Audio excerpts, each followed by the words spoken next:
संत गजानन महाराज शेगाव येथील काल संध्याकाळी अचानक आलेल्या अवकाळी पाऊस आल्यामुळे मंदिर परिसरातील 50 वर्षीय जुने वडाचे झाड कोसळले. सुदैवाने कुठलीही जीवितहानी झाली नाही. महाराष्ट्र दर्शन न्यूज करिता संजय सुरवाडे, शेगाव. त्या मंदिराच्या बाहेर असलेला वडाचं झाड मुळासुगट खाली पडला आहे आणि तसेच पालखीचा मंडप जो आहे तो पण सर्व उडाला आहे.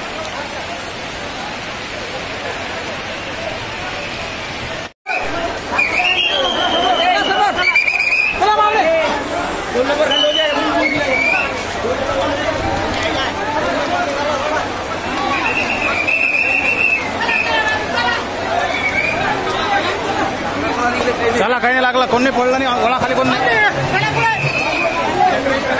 नाही, कोण नाही वळा खाली.